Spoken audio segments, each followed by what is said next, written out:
ആ vote Garner ചെയ്യാൻ ഈ ഐഡന്റിറ്റികളെ നിലനിർത്തുന്നതിനുള്ള ടെക്നിക്കുകൾ എന്നുള്ള നിലവാരത്തിൽ ആദ്യമായിട്ട് രാമായണം സീരിയൽ ഉണ്ടാക്കുന്നതും മഹാഭാരത സീരിയൽ ഉണ്ടാക്കുന്നതും എല്ലാം അങ്ങോട്ട് ടെലിവിഷനകത്ത് അതുവരെ നമ്മുടെ ദൂരദർശനകത്തെ അല്ല, ഈ കുട്ടികൾ കാണുന്നതുകൊണ്ട് ഉണ്ടാക്കപ്പെടുന്നതല്ലേ, അതാ കാണിക്കാൻ വേണ്ടി ഉണ്ടാക്കപ്പെടുന്നതാണോ? കുട്ടികൾക്ക് രാവിലെ എണീറ്റ് കുട്ടികൾ ഇവിടുന്ന് ഇമെയിൽ അയക്കുന്നുണ്ട് ഇവിടോട്ട് ഞങ്ങൾക്ക് ഇതാ കാണാനെന്ന്. അതിങ്ങനെ ഈ ഇവിടുത്തെ ഈ കഴുത സിനിമക്കാർ പറയത്തില്ലേ, ജനങ്ങളുടെ ഇഷ്ടമാണ് ഞങ്ങൾ ഉണ്ടാക്കുന്നത്. ജനങ്ങൾ എപ്പോഴെങ്കിലും വോട്ട് ചെയ്തിട്ട് ഇവന്മാർക്ക് പറഞ്ഞിട്ടുണ്ടോ ഇങ്ങനത്തെ സിനിമ വേണമെന്ന്? IAS പഠിപ്പിക്കുന്ന സാധനത്തിനകത്തൊക്കെ വായിക്കുകയാണെന്നുണ്ടെങ്കിൽ നമ്മൾ ഷോക്ക് അടിച്ചു. ഇന്ന് ചരിത്രം എന്ന് പറഞ്ഞ് അങ്ങോട്ട് അവർ പഠിപ്പിക്കുന്ന സമയത്ത് ബ്രിട്ടീഷുകാരിവിടെ വന്ന കഥയില്ല. ഇപ്പൊ ബ്രിട്ടീഷുകാരുടെ കഥയെ പറ്റി RSSകാർക്കില്ല. അവർക്ക് അവസാനത്തെ സാമ്രാജ്യം എന്ന് പറയുന്നത് മുഗൾ സുൽത്താന്മാരുടെ അവസാന ഭരണമാണ്. ഇവരുടെ സപ്പോർട്ടോടാണ് ഈ നമ്മൾ ഇന്ന് കാണുന്ന മോദി എന്ന് പറയുന്ന ജീവിയെ ഉണ്ടാക്കിയെടുത്തത്. അയാളൊരു ഒരു ഒരു എന്താണ് ലോക്കലായിട്ട് സംസാരിച്ച ആൾക്കാരെ തമ്മിലടിപ്പിച്ച് അധികാരത്തിൽ വരുന്ന ഒരുത്തം മാത്രമാണ്. അതിനപ്പുറത്തോട്ട് ഒരു വിഷയവും വിവരവും ഇല്ല, ഒരു അറിവും ഇല്ലാത്ത ഒരാളാണ്. ഈ തുറന്നു കൊടുത്ത് വോട്ടിന് വേണ്ടി ആളുകളെ ഈ മതവിശ്വാസം ഉപയോഗിക്കാമെന്ന് കണ്ടെത്തിയത് BJPക്കാർ മാത്രമല്ല, കോൺഗ്രസ്സുകാരും രാഷ്ട്രീയ പാർട്ടികളെല്ലാം കണ്ടെത്തി എന്നുള്ളതാണ്. ഞാനത് കോൺഗ്രസ്സിന് മാത്രമല്ല, ഇവിടുത്തെ കമ്മ്യൂണിസ്റ്റ് പാർട്ടി പോലും അങ്ങനെ കണ്ടെത്തിയെന്ന് തന്നെ ഞാൻ വിചാരിക്കുന്നുണ്ട്. അത് വോട്ടിനെ അവിടെ അങ്ങ് തൊടാതിരിക്കുന്ന അവരെ അങ്ങനെ തന്നെ സംഘമായി നിർത്തിയാൽ വോട്ടിടിയിക്കാൻ എളുപ്പമാണെന്ന് കണ്ടെത്തുന്ന ഒരു യുക്തി അതിനകത്തുണ്ട്. രാജാവിൻ്റെ യുക്തി. അത് ആളുകൾ എന്ന് മതവിശ്വാസം ഉപയോഗിച്ച് ഒരു സംഘമാക്കി നിർത്തുന്നത്. ആ സംഘത്തിലിരിക്കുന്ന ആൾക്കാർ അതിൻ്റെ നേതാവായിരിക്കുന്ന ആൾക്കാരെ കൊണ്ട് പറയിപ്പിച്ച് എല്ലാ പള്ളികളിനകത്തും ഇടയലേഖനങ്ങൾ വായിപ്പിച്ച് വോട്ട് ചെയ്യിക്കാൻ പറ്റുമെന്നൊക്കെ കണ്ടുപിടിച്ചിട്ടുണ്ട്. അപ്പോൾ അത് എല്ലാ സ്ഥലങ്ങളും ചെയ്തിട്ടുണ്ട്. അപ്പോൾ അത് വ്യാപകമായി വരികയും ആ സമയത്ത് ബ്രിട്ടീഷ് വിരുദ്ധതയിലൂടെ ഉണ്ടായിരുന്ന ഒരു ഐക്യത്തിന് പകരം ഇത് ഒരു എളുപ്പവിദ്യയായിട്ട് കണ്ടുകയും സെക്കുലറായ ആശയങ്ങൾക്ക് ക്ഷീണം സംഭവിക്കുകയും ചെയ്തു എന്നുള്ളതാണ് പിന്നീട് സംഭവിച്ചത്. അപ്പോൾ ആ വോട്ട് ഗാർണർ ചെയ്യാൻ ഒന്നിച്ച് കൂട്ടാനായിട്ട് ഈ ഐഡൻറ്റിറ്റികളെ നിലനിർത്തുന്നതിനുള്ള ടെക്നിക്കുകൾ എന്നുള്ള നിലവാരത്തിൽ ആണ് പിന്നെ ആദ്യമായിട്ട് രാമായണം സീരിയൽ ഉണ്ടാക്കുന്നതും മഹാഭാരത സീരിയൽ ഉണ്ടാക്കുന്നതും എല്ലാം അങ്ങോട്ട് ടെലിവിഷനകത്ത് അതുവരെ നമ്മുടെ ദൂരദർശനകത്തെ സീരിയൽസും നമുക്ക് നോക്കിയ ഒരു 13 എപ്പിസോഡുള്ള സീരിയൽ എന്ന് പറയുന്നത് വളരെ ഉയർന്ന നിലവാരമുള്ള എത്രയോ ബ്യൂട്ടിഫുള്ളായ സീരിയൽസ് ആയിരുന്നു ഉണ്ടായിരുന്നത്. അത് മുഴുവൻ അങ്ങ് മാറിയില്ലേ. അത് ആ സമയം തൊട്ടാണ് ഒരു 86 തൊട്ട് നിങ്ങളിങ്ങനെ അങ്ങോട്ട് നോക്കിയാൽ മതി എങ്ങനെയാണ് അത് മാറിയത്. ശരിക്കും അങ്ങനെ മാറ്റാൻ വേണ്ടി ഉണ്ടാക്കിയതാണോ, ഉണ്ടായതുകൊണ്ട് മാറിയതോ? അല്ല, മാറ്റാൻ വേണ്ടി തന്നെ ഉണ്ടാക്കിയത്, അല്ല തെറ്റിദ്ധരിക്കാതെ. ഇത് പറഞ്ഞാൽ ആളുകളുടെ ബോധരൂപീകരണം എങ്ങനെയാണ് ചെയ്യാൻ പറ്റുമെന്ന് കണ്ടെത്തിയിട്ട് റിസർച്ച് ചെയ്തിട്ട് തന്നെയാണ് അതെല്ലാം ഉണ്ടായിട്ടുള്ളത്. അതിനു വേണ്ടി ചെയ്യുന്ന ഓരോ സാധനങ്ങളുണ്ട്. പണ്ടാണ് നമ്മളൊരു സിനിമ കാണാൻ പോയാൽ ആദ്യം ഒരു ന്യൂസ് റീലുണ്ട്. അതിനകത്ത് ഇങ്ങനത്തെ ഒരു സാധനമല്ല പറയുന്നത്. ഇവിടെ പാലം ഉണ്ടാക്കിയത്, റോഡുണ്ടാക്കിയത്, ഇതുപോലുള്ള സാധനങ്ങളാണ് പ്രധാനമന്ത്രി വന്ന് ഉദ്ഘാടനം ചെയ്യുന്ന കാര്യങ്ങളൊക്കെ പഠിപ്പിച്ചിട്ടുള്ളത്. ഒരിക്കലും ഈ എന്താ പറയണ്ടേ, ദേശീയ ഗാനം പാടുമ്പം ആളുകൾ സ്വാഭാവികമായിട്ട് എണ്ണിക്കും എന്നുള്ള, അല്ലാതെ ആരെങ്കിലും എണ്ണിക്കണമെന്നൊന്നും പറയേണ്ടി വരത്തില്ല. അത് സ്വാതന്ത്ര്യ സമരത്തിൻ്റെ ഭാഗമായിട്ട് വന്ന ഒരു ഇഫക്റ്റായിരുന്നു. അത് കഴിഞ്ഞിട്ട് ആളുകളെ അങ്ങനെ ചെയ്യേണ്ട കാര്യമില്ലാത്ത കാരണം കൊണ്ട് പലയിടത്തും ആ പാട്ട് പിന്നെ വെക്കാതെയായി.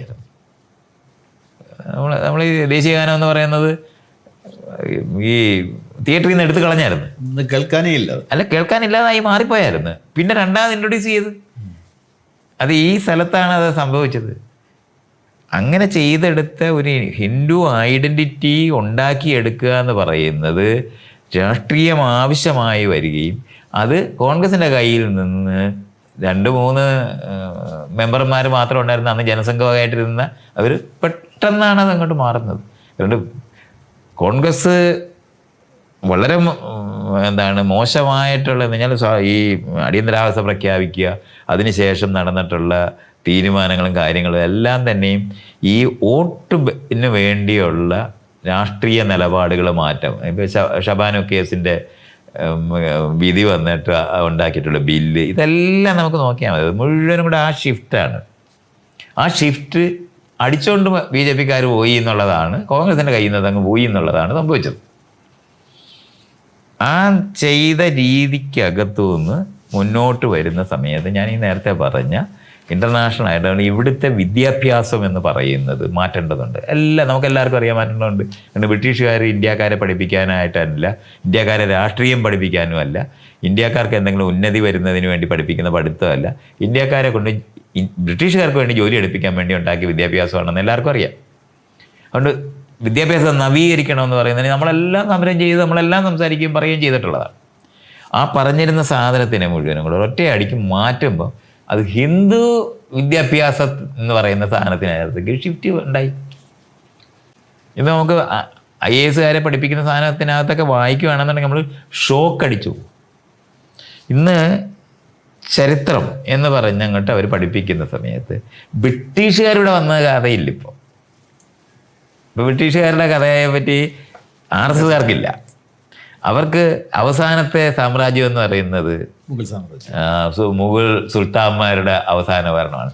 അതിനുശേഷം ഹിന്ദുവിനെ ഉണരണമെന്ന് പറയുന്നതാണ്. ബ്രിട്ടീഷുകാർ ഇതിനകത്ത് നിന്ന് അപ്രത്യക്ഷമായി പോയിരിക്കുന്നുണ്ട്. ഇവിടെ ബ്രിട്ടീഷുകാരുടെ തുടർ ഭരണമാണ് BJP ഇപ്പോൾ ചെയ്യുന്നത്. രണ്ട് ഐഡൻറ്റിറ്റി, ഹിന്ദു ഐഡൻറ്റിറ്റി, മുസ്ലിം ഐഡൻറ്റിറ്റി ഉണ്ടാക്കി ഇന്ത്യയും പാകിസ്ഥാനും ഉണ്ടാക്കുന്ന പോലെ തന്നെ ഇന്ത്യക്കകത്ത് ആ ധ്രുവീകരണം ഉണ്ടാക്കിയെടുക്കുക എന്നുള്ളതാണ് അവരിപ്പോൾ ചെയ്തിരിക്കുന്നത്. ഇതിന് മുഴുവൻ ഈ തരത്തിലുള്ള ആശയങ്ങൾക്കും അത്തരത്തിലുള്ള മുഴുവൻ വർക്കും ചെയ്യുന്നത് ഞാൻ നേരത്തെ പറഞ്ഞ ഇന്ത്യയിൽ നിന്ന് പോയിട്ടുള്ള ഈ ബനിയാൻസ് എന്ന് നമ്മൾ വിളിക്കുന്ന കച്ചവടക്കാരായിരിക്കുന്ന രണ്ടാം തരമായി അവിടെ അമേരിക്കയിലൊക്കെ എക്സിസ്റ്റ് ചെയ്തിരുന്ന ഈ ഇന്ത്യക്കാരാണ്. മോദിയെ ശരിക്കും പറഞ്ഞാൽ ആധുനികമായ എല്ലാ സാങ്കേതിക വിദ്യ ഉപയോഗിച്ച് ഇൻ്റർനെറ്റിനകത്തൂടെ വ്യാപകമായ പ്രചാരണം ചെയ്ത്, മറ്റേതൊക്കെ നേരത്തെ പറഞ്ഞ അമ്പലത്തിന് അവിടെ ഉണ്ടാക്കുന്ന അയ്യപ്പ സേവാ സംഘം പോലെ ഉണ്ടാക്കുന്ന തരത്തിലുള്ള സകല സാധനവും ചെയ്തുകൊണ്ടിരിക്കുമ്പോൾ തന്നെ സൂക്ഷ്മമായി എങ്ങനെയാണ് മനസ്സ് രൂപപ്പെടുന്നതെന്നുള്ള സൈക്കോളജിക്കലായിട്ടുള്ള അണ്ടർസ്റ്റാൻഡിങ്ങിൻ്റെ എല്ലാ സാധനവും ഉപയോഗിച്ചിട്ട് ഇൻ്റർനെറ്റ് ഏറ്റവും നന്നായിട്ട് ഈ പറയുന്ന നമ്മൾ സിലിക്കൺ വാലി എന്ന് പറയുന്നിടത്ത് ഈ എന്താണ് വടക്കേ ഇന്ത്യൻ ഇൻഫ്ലുവൻസിലുള്ള ആളുകൾ അവരാണ് ആ തരത്തിലുള്ള സകല സാധനവും ഉൽപ്പാദിപ്പിച്ച് വലിയ നമ്മളിപ്പോൾ എന്താണ് വാട്സാപ്പ് യൂണിവേഴ്സിറ്റി എന്നൊക്കെ പറയുന്ന സകല ആശയങ്ങളും അവിടെ നിന്നാണ് വരുന്നത്. യൂറോപ്പിൽ നിന്നല്ല, ഈ അമേരിക്കയിൽ നിന്ന് തന്നെയാണ് ഉണ്ടായിട്ടുള്ളത്. അവിടെ നിന്നുണ്ടാക്കിയ ആശയങ്ങൾ എങ്ങനെയാണ് നമ്മൾ മോദിയൊക്കെ രൂപപ്പെടുത്തുന്നത്. ഇവിടുന്ന് ഈ ഗുജറാത്ത് കലാപം ചെയ്തിട്ട് അതിന് ഏറ്റവും കൂടുതൽ സെലിബ്രേറ്റ് ചെയ്യുന്ന അമേരിക്കയിലാണ്. ഇന്ത്യയിലെ ഇന്ന് അയാൾക്ക് പോകാൻ കഴിയാത്ത നിലവാരത്തിൽ ഇൻ്റർനാഷണൽ കമ്മ്യൂണിറ്റിക്കൊക്കെ എതിരായിട്ടൊക്കെ നമ്മളെല്ലാം പണിയെടുത്തിട്ട് തന്നെയായിരുന്നു മോദിക്ക് പോകാൻ പറ്റാതാവുകയൊക്കെ ചെയ്തിരുന്നത്. അത് മുഴുവൻ അവിടെ ഇരുന്ന് അവരത് മാറ്റിയെടുത്ത് ലോബി ചെയ്തിട്ടാണ്. കാരണം ഇന്ത്യ വലിയൊരു കമ്പോളമാണ്. അപ്പോൾ ഈ യൂറോപ്പിനെ സംബന്ധിച്ചോളം അവിടെ അല്ലെങ്കിൽ അമേരിക്കയെ സംബന്ധിച്ചോളം അവരുടെ സാധനങ്ങൾ വിൽക്കാൻ പറ്റുന്നൊരു സ്ഥലമാണിത്. അപ്പോൾ ഇവിടുത്തെ ജനതയെ ഇവരെയാണ് ജയിപ്പിക്കുന്നതെന്നുണ്ടെങ്കിൽ പിന്നെ അവരുടെ കൂടെ നിൽക്കുക എന്ന് പറയുന്നത് മാത്രമേ അവർ ചെയ്യുള്ളൂ, അല്ലാതെ വേറെ ഒന്നും അവർക്കില്ല.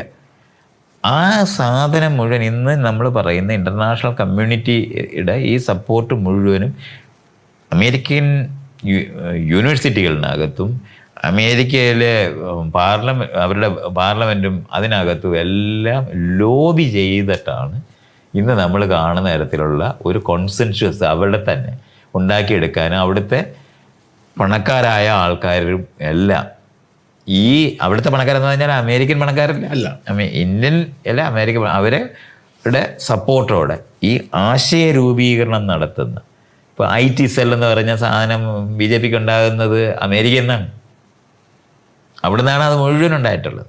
ഇത് മുഴുവനും ഈ പറയുന്ന വിഭാഗം ഇവിടുത്തെ റിച്ചായിട്ടുള്ള അപ്പർ ക്ലാസ് നമ്മൾ പറയാവുന്ന വിഭാഗത്തിൽ നിന്ന് അവിടെ ജോലിക്ക് പോയ ആൾക്കാർ തന്നെയാണ്.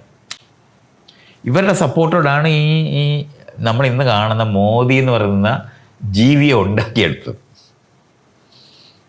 അയാളൊരു ഒരു ഒരു എന്താണ് ലോക്കലായിട്ട് സംസാരിച്ച ആൾക്കാരെ തമ്മിലടിപ്പിച്ച് അധികാരത്തിൽ വരുന്ന ഒരുത്തം മാത്രമാണ്. അതിനപ്പുറത്തോട്ട് ഒരു വിഷയവും വിവരവും ഇല്ല, ഒരു അറിവും ഇല്ലാത്ത ഒരാളാണ്.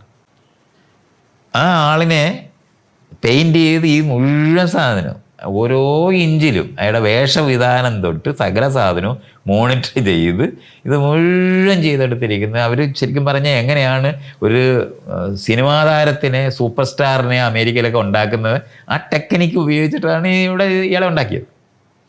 അങ്ങനെ അല്ലാതെ അയാൾക്ക് നമ്മളിങ്ങനെ മോദിക്ക് പകരം ആരുമില്ല എന്നൊക്കെ ഇങ്ങനെ പറയുന്നത് കേട്ടാൽ തോന്നും അവനെന്തോ പുല്ലറിയാവുന്നു. ഒരു പുല്ല് പറഞ്ഞുവിടാത്ത ഒരുത്തരം, ഒരു വിഷയം പറഞ്ഞുവിടാത്ത ഒരുത്തരം. പക്ഷെ അതിനെ ഇങ്ങനെ കണ്ണാടി വെച്ചും വാച്ച് മേടിച്ചു കൊടുത്തും എന്താണ് വേഷം അടിയിച്ചും ഇതുപോലുള്ള സകല ടെക്നിക്കുകൾ പുല്ല് അങ്ങനെ ചെയ്താണ് മാനുഫാക്ചർ ചെയ്ത ഉണ്ടാക്കിയ ഒരു വസ്തുവാണത്. ശാരീരിക രൂപം തന്നെ മാറ്റം വരുത്തിയിട്ടുണ്ട്. എത്രയോ സാധനം ചെയ്തിട്ടുണ്ട്. എന്നിട്ട് ഈ ഓരോ സ്ഥലങ്ങളിനകത്ത് ലോബി ചെയ്തിട്ട് അവിടുത്തെ അപ്പം ഇവിടെ ഇലക്ഷന് ജയിക്കുക എന്ന് പറയുന്നത് അതിനകത്ത് പിന്നെ ഈ ഇതിനെപ്പറ്റി എനിക്കറിയില്ല, ഈ അതിപ്പോഴും വ്യക്തതയില്ല ഈ EVM-ൻ്റെ കാര്യത്തിനകത്ത്. അത്തരത്തിലുള്ള പണികളും കൂടെ ചെയ്തിട്ട്, പക്ഷെ ഇത് മുഴുവനും 2013 വരെ എത്ര ഡിസ്കഷൻ ഞാൻ ഇതിന് ചെയ്തിട്ടുണ്ടെന്നറിയാമോ? ഇൻ്റർനെറ്റിനകത്ത് ഈ സോഷ്യൽ മീഡിയയിൽ ചെയ്തിട്ടുണ്ടെന്നറിയാം. 2014 ഡിസ്കഷൻ പിന്നെ നടത്താൻ പറ്റിയിട്ടേ. ഞാൻ പാകിസ്ഥാൻകാരനുമായിട്ട് ഡിസ്കസ് ചെയ്തിട്ടുണ്ട്, റഷ്യക്കാരുമായിട്ട് ഡിസ്കസ് ചെയ്തിട്ടുണ്ട്, യൂറോപ്പിലുള്ളവരുമായിട്ട് ഡിസ്കസ് ചെയ്തിട്ടുണ്ട്, ഇന്ത്യയിൽ തന്നെയുള്ള പല വിഭാഗങ്ങളുമായിട്ട് ഞാൻ ഡിസ്കസ് ചെയ്തിട്ടുണ്ട്. പക്ഷേ 2014 ശേഷം ഡിസ്കഷൻ സാധ്യതയായിട്ടില്ല. കാരണം ഡിസ്കഷൻ നടത്താൻ അവർ അനുവദിക്കത്തില്ല.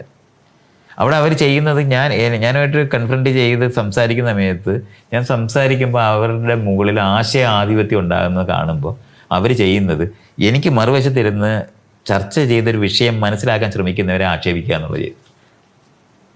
അത് കഴിഞ്ഞിട്ട് നമുക്കത് ഡിസ്കഷൻ നടത്താൻ കഴിയാതാക്കി. ശരിക്കും പറഞ്ഞാൽ 2014 ശേഷം ഞാൻ ഈ സോഷ്യൽ മീഡിയയ്ക്കകത്ത് ഡിസ്കഷൻ ഉണ്ടാക്കിയിട്ടില്ല, കഴിയാതായിപ്പോയി. അന്നത് അങ്ങനെ മനസ്സിലായി. അപ്പോൾ ഒരാൾ വന്ന് സംസാരിക്കുന്ന സമയത്ത് അവർ തോറ്റു പോകുന്നതെന്ന് തോന്നിക്കഴിഞ്ഞാൽ അവർ കുറേ പേരെ അങ്ങ് ടാഗ് ചെയ്യും.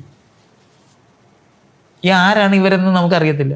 അവർ വന്നിട്ട് എന്നോട് കുറച്ച് തർക്കിച്ചു നോക്കും. അപ്പോഴേക്കും അത് മറികടക്കാൻ പറ്റത്തില്ല എന്നുണ്ടെങ്കിൽ അവർ ചെയ്യുന്നത് ഈ ഞാനുമായി സംസാരിക്കുന്നവരെ ആക്ഷേപിക്കുക എന്നുള്ളതാണ്. അതിനകത്ത് കൊത്തിപ്പോവും, ആ ചൂണ്ടയെ കൊത്തിപ്പോയിട്ട് ഡിസ്കഷൻ നടക്കാതായിപ്പോൾ. അങ്ങനെ ഡിസ്കഷൻസ് ഇല്ലാതാക്കി കളയുക എന്ന് പറയുന്നതാണ് ആദ്യം അവർ ചെയ്തത്. ഇതിന് ശേഷമാണ് ഈ വാട്സാപ്പ് യൂണിവേഴ്സിറ്റി എന്ന് പറയുന്നതിനകത്തൂടെ എന്തുമാത്രം അസംബന്ധം പിടിച്ച ചരിത്രമാണ് എഴുതി പഠിപ്പിക്കുക. ചരിത്രം എന്ന് പറഞ്ഞിട്ട് ഈ കഥകളാണ് എഴുതുന്നത്. മുഴുവൻ സ്ഥലത്തും ചെയ്ത് കളഞ്ഞു. ഒരൊറ്റ സ്ഥലമില്ലാതെ അവർ ഇന്ന് ഞാൻ പറഞ്ഞില്ല, ഇന്ന് ബ്രിട്ടീഷുകാർ ഇന്ത്യയിൽ വന്നു എന്നുള്ള കാര്യം നമ്മൾ മറന്നു പോകുന്ന നിലവാരത്തിൽ ഔറംഗസീബിനകത്ത് തീർന്ന് ഹിന്ദുക്കൾ ഇനി ഉണരണം. ഔറംഗസീബാണ് അവസാനത്തെ രാജാവും രാജ്യമാക്കി അവർ മാറ്റിയിട്ടുണ്ട്. ഇതിനിടയ്ക്കുള്ള ചരിത്രം ഇപ്പം ഇല്ല. അതിനകത്ത് നടന്ന ഇന്ത്യൻ സ്വാതന്ത്ര്യ സമരത്തിനകത്തുണ്ടായിരുന്ന ആൾക്കാരൊക്കെ പതുക്കെ ഗാന്ധി സഹിതം അപ്രത്യക്ഷമായിക്കൊണ്ടിരിക്കുകയാണ്. ഇതാണ് അവർ ചെയ്തുകൊണ്ടിരിക്കുന്നത്. ഇതിന് മുഴുവൻ ഈ സോഴ്സ് ഓഫ് എന്നിട്ട് ഇങ്ങനെ ഇന്ത്യ എന്ന് പറയുന്ന ഇന്ത്യയിൽ നിന്നാണ് യൂറോപ്പിലോട്ട് ആളുകൾ പോയെന്ന് വരെയുള്ള ചരിത്രം അവരുണ്ടാക്കി കളഞ്ഞു. ജനിതകം വന്നില്ലായിരുന്നെങ്കിൽ കുഴഞ്ഞേനെ നമ്മൾ. ജനറ്റിക്സിനകത്തൂടെ നമുക്ക് മനുഷ്യർ ഇങ്ങനെ നടന്നു വന്ന എവിടെ നിന്നാണ്, അവർക്ക് എന്ന് വന്നാണ് എന്നൊക്കെ ഉള്ള ഇപ്പം അറിയാവുന്ന കാലം കൊണ്ട് മാത്രം ഇവർ തോറ്റു. അല്ലെന്നുണ്ടെങ്കിൽ കൾച്ചറലായിട്ട് അവർ അത് ചെയ്തെടുത്ത് കളഞ്ഞാൽ. ഇന്ത്യയിലുള്ള ആൾക്കാർ യൂറോപ്പിലേക്ക് കുടിയേറിയതാണെന്ന് വരെ അവർ ചരിത്രം ഉണ്ടാക്കി കളഞ്ഞിട്ടുണ്ടായിരുന്നു. അതിനകത്ത് ഈ ജനിതക ഇൻഫർമേഷൻ കൊണ്ട് മാത്രമാണ് അവർക്ക് വിജയിക്കാൻ കഴിയാതിരിക്കുന്നത്. ബാക്കി മുഴുവൻ അവർ ചെയ്തെടുത്തിട്ടുണ്ട്. ഇവിടുത്തെ വടക്കേന്ത്യയിലെ ഓരോ ക്ഷേത്രം ഉണ്ടാക്കിയിട്ട് ഏറ്റവും ഇത് പിരമിഡിനേക്കാളും വലുതാണ് എന്നൊക്കെ പറഞ്ഞിട്ട് ഇപ്പോൾ ചരിത്രം ഈ എന്താണ് മോഹൻജദാരോടെയൊക്കെ നമ്മൾ ഡേറ്റ് ചെയ്തിട്ടൊക്കെ ഒരു 4500-നും 5000-നും അകത്തേ ഉള്ളൂ. ഈയിടയ്ക്ക് അത് 8000 വരെ ഈ കഴിഞ്ഞ ഒരു എന്താ പറയുക 6 മാസം മുമ്പേ 2000 ആയവരെ അവർ എത്തിപ്പിച്ചിട്ടുണ്ട്. അതെ, ഈ ശരിക്കും പറഞ്ഞാൽ ഈ ഇവിടുത്തെ ആർക്കിയോളജിക്കൽ സർവേക്കാരെ കൊണ്ട് അവന്മാരെ കൊണ്ട് അത് രൂപപ്പെടുത്തിക്കൊണ്ടിരിക്കുകയാണ് അവർ. അതിന് ചെയ്യുന്ന ഇത് തന്നെയാണ്. ഇന്ത്യയിൽ നിന്നാണ് ലോകവ്യാപകമായി ഈ സംസ്കാരം പോയെന്ന് അവർക്ക് പറയണം. അതിനാണ് അത് ചെയ്തുകൊണ്ടിരിക്കുന്നത്. പക്ഷെ നമുക്കറിയാവുന്നത് മുഴുവൻ എന്താണ് ഫെർട്ടൈൽ ക്രസൻ്റ് എന്ന് പറയുന്ന ഈ ഇറാനും ഇറാഖും നിൽക്കുന്ന സ്ഥലങ്ങളിലാണ്, മെഡിറ്ററേനിയനിലാണ് സകല സാധനവും ജനിതകമായി നമ്മൾ പരിശോധിച്ച് നോക്കിയാൽ കൃഷി കണ്ടുപിടിച്ചത് ഈ ഈ എന്താണ് ആയുധങ്ങൾ കണ്ടുപിടിച്ചത് ഇത് മുഴുവൻ അവിടുന്ന് സ്പ്രെഡ് ചെയ്തതാണ് ഈ സ്ഥലങ്ങളിൽ മുഴുവൻ വന്നത്.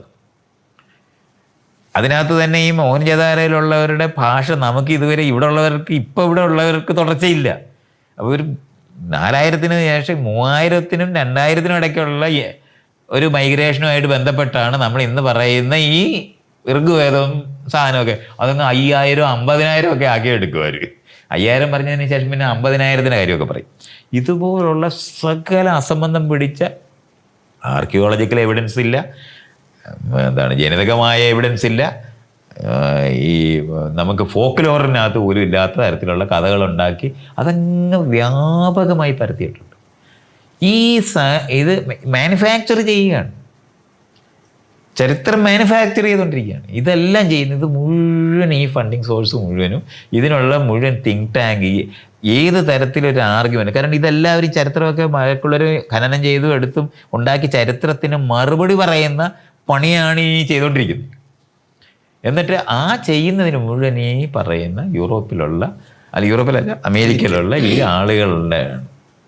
അതുകൊണ്ട് ഞാനിങ്ങനെ ആലോചിച്ച് പോകുന്ന വഴിക്ക് യുവന്മാരെടുത്ത് പോയി അവിടെ ചെന്ന് തന്നെ ഇത് സംസാരിച്ചാലോ എന്ന് വിചാരിച്ചിട്ടാണ് ഞാനിപ്പോൾ ഈ ഇത്രയും കാര്യം പറഞ്ഞത്.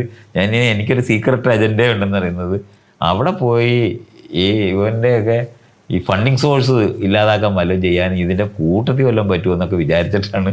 ഒരു സൈഡിൽ അങ്ങനെ ഒരു ഇതൊന്നും എനിക്ക് ചെയ്യാൻ പറ്റുമെന്ന് ഞാൻ വിചാരിച്ചിട്ടൊന്നും പറയുമൊന്നുമല്ല. പക്ഷെ അങ്ങനെയൊക്കെയുള്ള ചില ആഗ്രഹങ്ങളൊക്കെ ഇതിൻ്റെ സൂക്ഷ്മമായിട്ടുണ്ട്. അത് ഭാഷ ഒരു തടസ്സമല്ലേ? ഭാഷയൊന്നും ഞാൻ ഇംഗ്ലീഷാണ് പഠിച്ചിട്ടുള്ളത്. എനിക്ക് ഒരു മാസം കഴിയുമ്പോൾ എനിക്ക് ഇംഗ്ലീഷ് വളരെ ഫ്ലുവൻ്റായിട്ട് പറയും ഞാൻ. കാരണം ഇംഗ്ലീഷ് ആണ് ഞാൻ എൻ്റെ ഏറ്റവും കൂടുതൽ പഠിച്ചിട്ടുള്ളത്. കാരണം ഇംഗ്ലീഷ് പറയാതെ ഞാൻ മലയാളത്തിൽ പറയണം എന്ന് തീരുമാനിച്ച് ഇംഗ്ലീഷ് മറന്ന ആളാണ്. അതൊരു ആഴ്ച കൊണ്ട് തന്നെ അത് വരും. ഒരു മാസം കഴിയുമ്പോഴത്തേന് മലയാളം പറയുന്ന പോലെ തന്നെ എനിക്ക് ഇംഗ്ലീഷ് പറയാൻ പറ്റുന്ന തരത്തിനാണ്. അതൊന്നും തടസ്സമല്ല. അത് അവിടുത്തെ ഈ ഇന്ത്യക്കാരോട് പറയാൻ മാത്രമല്ല, ഞാൻ ഇന്ത്യക്കാരോടല്ല പറയാനായിട്ട് ഉദ്ദേശിക്കുന്നത്. ശരിക്കും ഇംഗ്ലീഷ് ഈ അമേരിക്കൻ വൈറ്റ് ആയിരിക്കുന്നവന്മാരുണ്ടല്ലോ, നമ്മളെ കണ്ടാൽ മിണ്ടാത്തവന്, അവനോടൊക്കെ ബുദ്ധിപരമായിട്ട് നേരിടേണ്ടതുണ്ട്. അങ്ങനെയൊക്കെയുള്ള ഒരു ഏരിയ ഉണ്ട്. ഇത് ഒരു പൊളിറ്റിക്കൽ സ്ഥലമാണ്. പക്ഷെ ഇതിനേക്കാളും എനിക്ക് അടിയന്തരമായ ഒരു പ്രശ്നമെന്ന് പറയുന്നത്, രണ്ടാം ലോകമഹായുദ്ധത്തിന് ശേഷം ഉണ്ടായിരുന്ന സമാധാനത്തിന് വേണ്ടി രൂപപ്പെട്ടിട്ടുള്ള ലോകവ്യാപകമായി ഉണ്ടായിരുന്ന ഒരു മനോഘടനയുണ്ടായിരുന്നു. അതിൻ്റെ ഭാഗമായിട്ടായിരുന്നു യുണൈറ്റഡ് നേഷൻസും എല്ലാം ഉണ്ടായത്. ആളുകൾ തമ്മിലുള്ള സംഘർഷങ്ങളൊക്കെ അതിർത്തികളിലൊക്കെ ഉണ്ടാകുന്നുണ്ടെങ്കിൽ അതെല്ലാം പറഞ്ഞു തീർക്കുകയും ഈ കഴിഞ്ഞ 90 വർഷം കൊണ്ടാണ് 600 കോടി ജനം ലോകത്തുണ്ടായത്. അത് പലതരത്തിലുള്ള സാങ്കേതിക വിദ്യയുടെ വികാസം കൊണ്ടും അഗ്രികൾച്ചറിനകത്തൊക്കെ ഉണ്ടായിരിക്കുന്ന വികാസം കൊണ്ടും ട്രേഡിൻ്റെ വികാസം കൊണ്ടും ബിസിനസ്സിൻ്റെ വികാസം കൊണ്ടും ഈ ടെക്നോളജി, പലതരത്തിലുള്ള ടെക്നോളജികൾ, എല്ലാ മേഖലകളിലും ടെക്നോളജികൾ വികസിക്കുകയൊക്കെ ചെയ്തിട്ട് ഉണ്ടായ സൗകര്യങ്ങളും റോഡ് ഇൻഫ്രാസ്ട്രക്ചറിൻ്റെ ഡെവലപ്മെൻറ്റ് ഇതെല്ലാം കൂടെ രൂപപ്പെട്ടാണ് നമ്മൾ ഇന്നൊരു 600 കോടി ജനം പെട്ടെന്ന് ലോകത്തുണ്ടാകുകയും ജീവിത നിലവാരം ഉയരുകയും എല്ലാം ചെയ്തിട്ടുണ്ട്. ഈ യുദ്ധത്തിൻ്റെ തിക്താനുഭവങ്ങളുമായി കഴിഞ്ഞിരുന്ന ജനങ്ങൾ അവർ ഒരു 80 അല്ല 90% മരിച്ചുപോയി. ഓർമ്മകൾ മാത്രമുള്ള കുറച്ച് കുട്ടിക്കാലത്ത് പോയ ചില യുദ്ധത്തിനെ പറ്റിയുള്ള തിക്താനുഭവങ്ങളെ പറ്റിയുള്ള ഓർമ്മകൾ മാത്രമുള്ള കുറച്ച് ആൾക്കാർ, സമാധാനത്തോടെ ജീവിക്കണമെന്ന് ആഗ്രഹിക്കുന്ന കുറച്ച് മനുഷ്യരും മാത്രമേ ഉള്ളൂ. ഈ യുദ്ധം കൊണ്ടുള്ള കെടുതി അനുഭവിച്ച ആൾക്കാരുടെ എണ്ണം വളരെ കുറവാണ് ഇന്ന് ലോകത്ത്. ഇതുകൊണ്ട് ഈ നേരത്തെ ഉണ്ട് മനുഷ്യനെന്ന് പറയുന്ന ജീവി അന്യരെ ഉൽപ്പാദിപ്പിച്ച് അന്യർക്കെതിരായിട്ട് നിന്ന് ഗമ പറഞ്ഞും എടുത്തും നമ്മൾ അവരെക്കാളും വലുതാണ്, അയലത്തുകാരനേക്കാളും മെച്ചമാണെന്ന് പെര വെച്ചും ഉടുപ്പിട്ടും ഒക്കെ നമ്മൾ ദിവസവും കാണിച്ചുകൊണ്ടിരിക്കുന്ന ആ ഒരു വികാരം എന്ന് പറയുന്നതിന് വലിയ മുൻഗണന വന്ന് മുമ്പോട്ട് വരിക എന്ന് പറയുന്നത്, നേരത്തെ ഞാൻ പറഞ്ഞില്ല, ഹിന്ദു ഐഡൻറ്റിറ്റി ഉണ്ടാകുന്ന പോലെ തന്നെ ലോകവ്യാപകമായി അവനവൻ്റെ രാജ്യം മെച്ചമാണെന്ന് കാണുന്ന പുത്തൻ തലമുറയുടെ ലോകം രൂപപ്പെട്ടിട്ടുണ്ട് എന്നുള്ളൊരു യാഥാർത്ഥ്യമുണ്ട്. ഇതോടെ കൊച്ചു കൊച്ചു സംഘർഷങ്ങളല്ലാതെ യുദ്ധങ്ങളായി മാറിക്കൊണ്ടിരിക്കുന്ന ഒരു ഫിനോമിന ലോകവ്യാപകമായി ഉണ്ടാകുന്നുണ്ട്. അത് യുണൈറ്റഡ് നേഷൻസ് തന്നെ നമ്മളെങ്ങനെയാണ് നമ്മുടെ സെൻട്രൽ ഗവൺമെൻറ്റും നമ്മുടെ ഭരണഘടനയും വീക്കാകുന്നത് പോലെ തന്നെ ലോകത്ത് ഈ സമാധാനത്തിൻ്റെതായിട്ടുള്ള മേഖലയിലുണ്ടായിരുന്ന സെക്കുലർ, അത് സോവിയറ്റ് യൂണിയനൊക്കെ സോഷ്യലിസം ഉണ്ടാക്കാൻ വേണ്ടി ശ്രമിച്ച അതിൻ്റെ പരാജയവും അതിനകത്തെ ആന്തരികമായ കോൺട്രഡിക്ഷനും അതിനെ തകർക്കുന്ന നിലവാരത്തിൽ ആശയപ്രചരണവും ഒക്കെ ഈ പറയുന്ന സാമ്രാജ്യത്വപരമായ രാജ്യങ്ങൾ അമേരിക്കയൊക്കെ ചെയ്ത് നല്ല ദ്രോഹം ചെയ്തിട്ട് തന്നെയായിരുന്നു അത്തരത്തിലുള്ള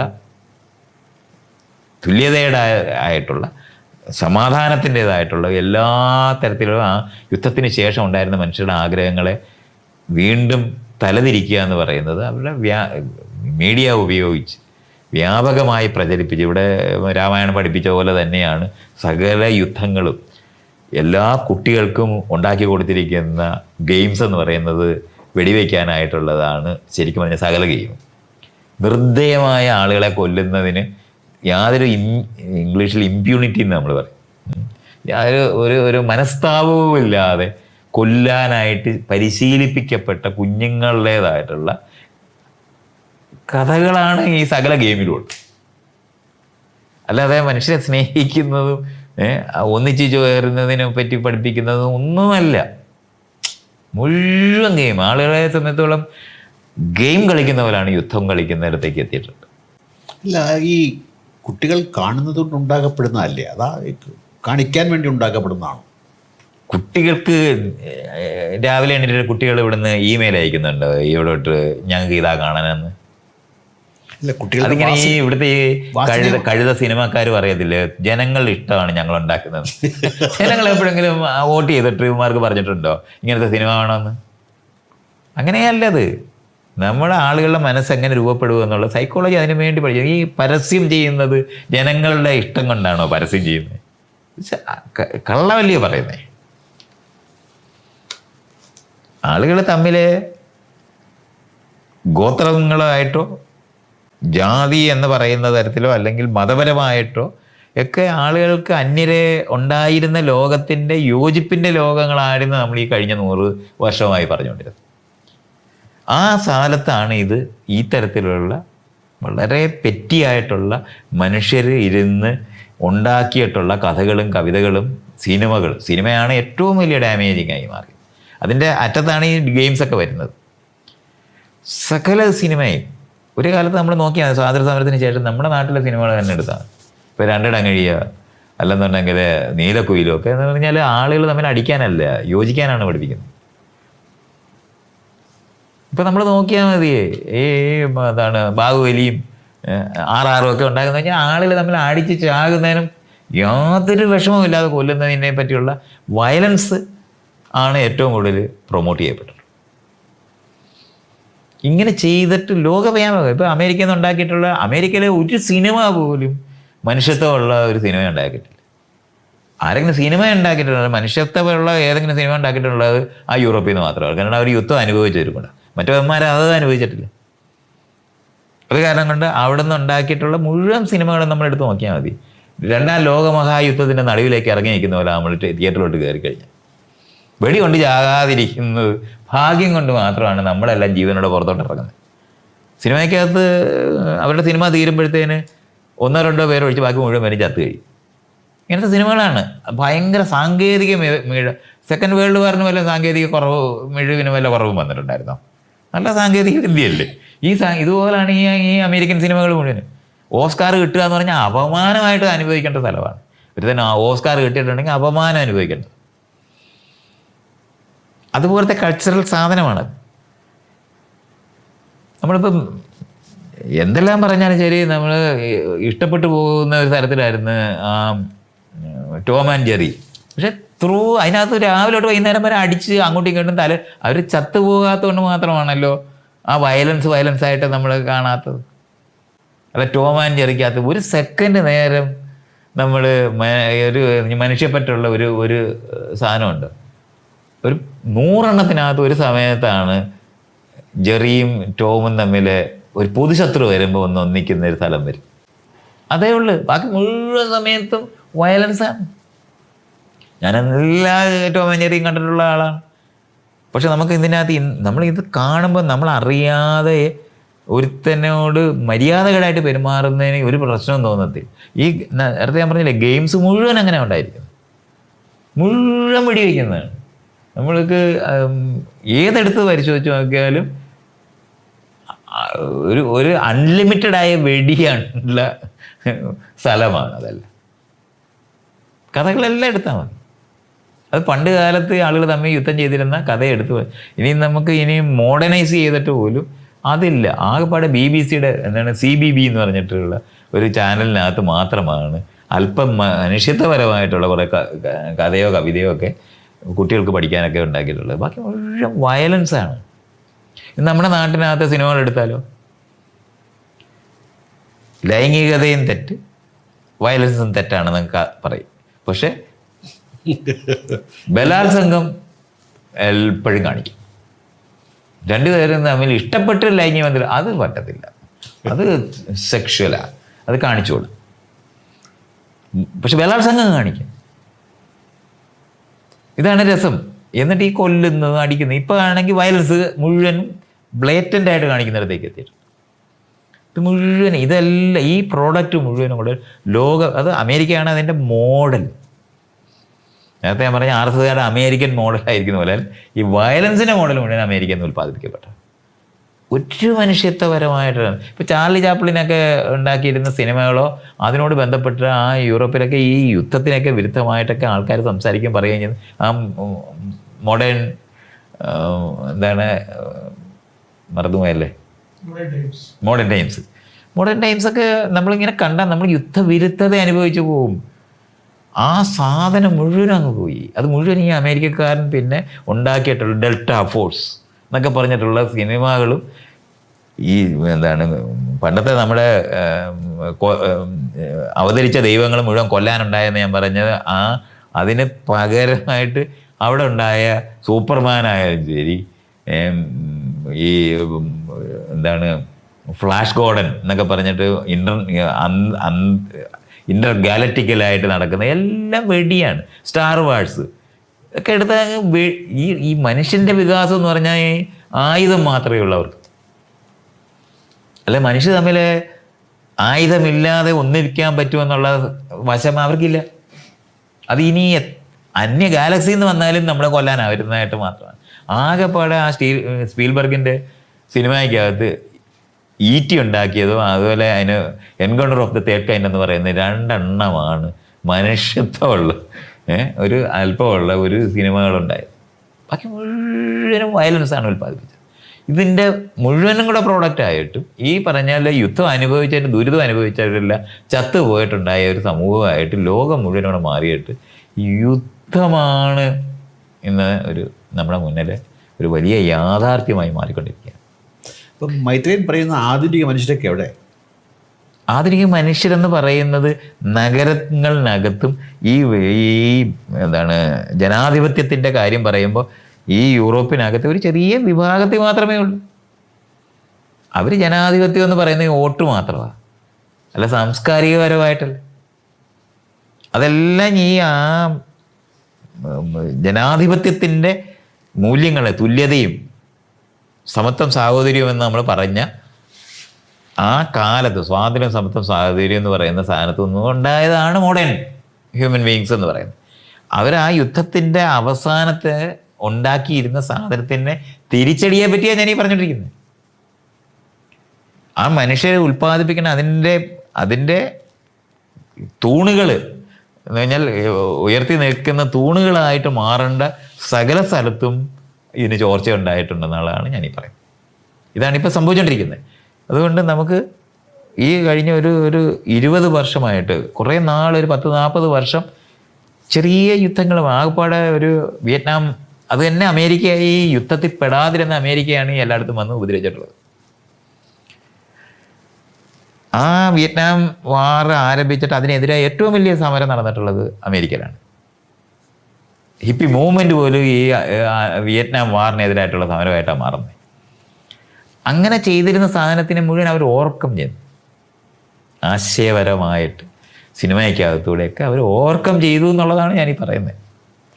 മനുഷ്യരൊക്കെ എപ്പോഴും സ്വാധീനിക്കപ്പെടാവുന്നവരാണല്ലേ? മനുഷ്യർ സ്വാധീനിക്കപ്പെട്ടതല്ലേ, മനുഷ്യർ സംഘമല്ലേ. പിന്നെ സ്വാധീനിക്കപ്പെടാതെ അങ്ങനെ നിങ്ങൾ കുട്ടിയായിട്ടല്ലേ ജനിക്കുന്നത്, അല്ലാതെ എങ്ങനെ നിങ്ങൾ പറ്റുന്നത്?